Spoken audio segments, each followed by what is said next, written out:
রসুলের সামনে দাড়ি ছাড়া দাঁড়াবেন কিভাবে বলেন? ঈমান থাকলে আমাকে বলেন। 24 ঘন্টার সেকেন্ডে সেকেন্ডে সেকেন্ডে অল টাইম কবিরা গুনাহ। যারা দাড়ি কাটে আর ছাটে কবিরা গুনাহ, কবিরা গুনাহ, কবিরা গুনাহ। একটা মোনাজাত দিলে একটা মোনাজাতও কবুল হবে না তওবা না করা পর্যন্ত।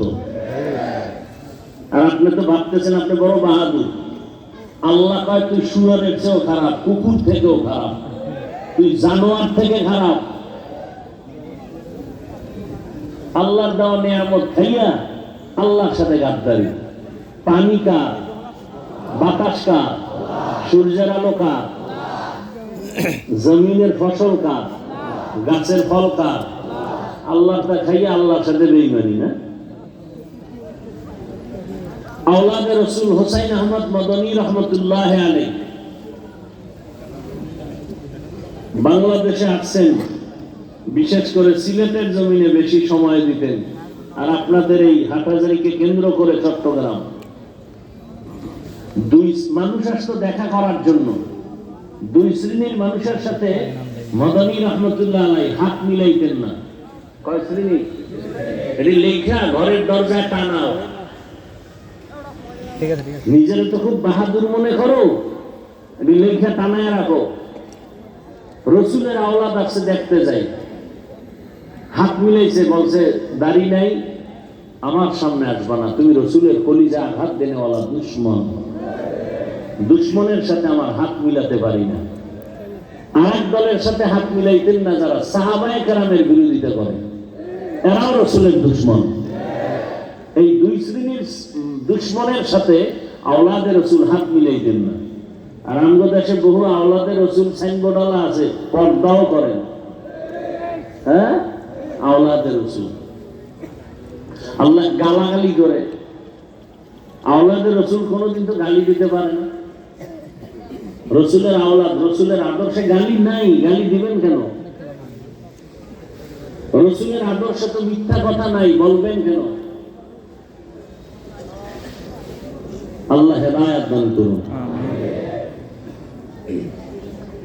যার সম্পর্ক যার সাথে কিয়ামতের দিন তার সাথেই হাসর হবে, এটাকে বাংলা একটা প্রবাদ বলে, যার সাথে যার মহব্বত তার সাথে তার কিয়ামত। আমাদের সমাজে অনেকে স্লোগান দেয় আমরা মুজিব সৈনিক, দেয় না?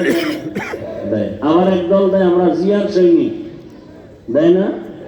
আবার একদল স্লোগান দেয় আমরা এরশাদের সৈনিক। বুঝা গেল তার ভালোবাসা মুজিব সৈনিক মানে ওই লাইনে ভালোবাসা, জিয়ার সৈনিক মানে জিয়াউর রহমান সাহেবের আদর্শকে ভালোবাসে। কিয়ামতের দিন তাদের সাথে হাসর হবে, কথা ঠিক না? আচ্ছা, এখানে আর একটা পয়েন্ট, যারা মুজিব সৈনিক জিয়ার সৈনিক বলে স্লোগান দেয়, আমার জানা মতে আমার দেশের কোনো আলেম তাদেরকে গালি দেন নাই। আপনাদের জানা মতে কি দিছে কেউ? তাদেরকে কাফের বলছে? আচ্ছা, এবার প্রশ্ন, আপনারা মুসলমান, রসুলের আশিক হিসাবে কি একবার রাস্তায় নেমে স্লোগান দেওয়া দরকার ছিল না যে আমরা রসুলের সৈনিক? কি দিলেন না? তো দেন নাই, তো দেন নাই। বরং কেউ যদি দেয় নারায়ে তাকবীর আল্লাহু আকবার, আমরা সবাই রসুল সেনা, ভয় করি না বুলেট বোমা, তখন ওদিকে যদি আবার কিছু কিছু বেয়াদবরা আঙ্গুল তুলে বাঁকা নজরে তাকায়, ওদের হাতটা ভেঙে দেওয়া উচিত না? তোমরা মুজিব সৈনিক বলো বাধা নাই, জিয়ার সৈনিক বলো বাধা নাই, আমরা রসুল সৈনিক বললে বাধা কেন? এই বৈষম্য কেন? এদেরকে চিহ্নিত করতে হবে। এরা দেশের দুশ্মন, এরা ইসলামের দুশ্মন। আপনি ইসলাম মানেন আর না মানেন, শান্তি ইসলাম ছাড়া জমিনে কোনোদিন আসবে না। আপনি মানলেও না মানলেও এটা আপনার ব্যাপার, তবে শান্তি যদি চান ইসলাম ছাড়া শান্তি আসবে না। তবে কোন ইসলাম? নাম রাখছে ইমান আলী, তাজা বেঈমান। এই ইমান আলীতে হবে?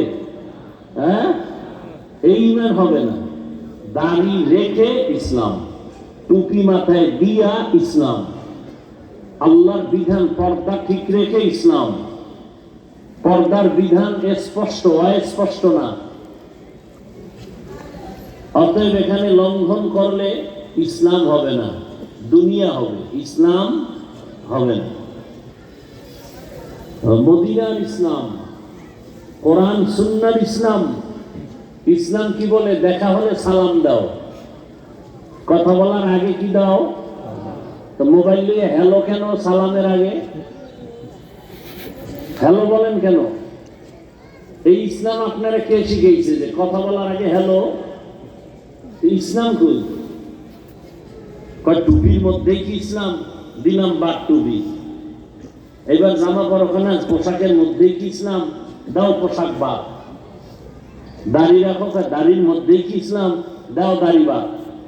পর্দা করো, পর্দার মধ্যেই কি ইসলাম? পর্দা বাদ। ইসলাম কোন পাহাড়ে ঢুকানো? বের কর বেঈমানেরা। ইসলাম কই? টুপির মধ্যে নাই, দাড়ির মধ্যে নাই, পোশাকে নাই, পর্দায় নাই। ইসলাম কই? চাপাবাজি। এদেশে আমাদের আহলে হক ওলামায়ে কেরাম মাঠে ময়দানে কাজ না করলে দেশটা এখন বেশ্যাখানা হয়ে যেত।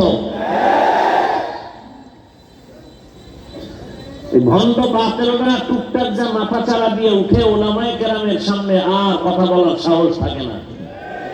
পিছনে পিছনে বক বক করো, সাহস থাকলে আমাদের আহলে হক ওলামাদের সামনে দাঁড়াও। সেই শক্তি কারো নেই। আল্লাহ হেদায়েত দান করুন। বাংলাদেশ সহ গোটা পৃথিবী একটা অস্থিতিশীল পরিবেশের দিকে এগিয়ে যাচ্ছে। বিস্ফোরণের কখন দুর্ঘটনা ঘটে যায়, গোটা দুনিয়া এখন গরম। এমন অবস্থায় আল্লাহর সাহায্য ছাড়া বাঁচার কোনো উপায় নেই। তবে আল্লাহ পাক তার মুহাব্বতের বান্দা ছাড়া কাউকে সাহায্য করবেন না। এখন আপনি কার সাথে চলবেন? হাসরের মাঠে তার সাথে উঠবেন, হিসাব করে চলেন। দ্বিতীয় কথা, চলবেন কি কারণে? কি চান আপনি? আমি আখিরাত চাই, আমি জান্নাত চাই, আমি দুনিয়াতে সম্মান চাই, শান্তি চাই। এই কারণে আমি টুপি পরেছি, দাড়ি রাখছি, কওমি মাদ্রাসায় পড়েছি, দাওয়াত ও তাবলীগের পক্ষে কথা বলি, আহলে হকের পক্ষে কথা বলি।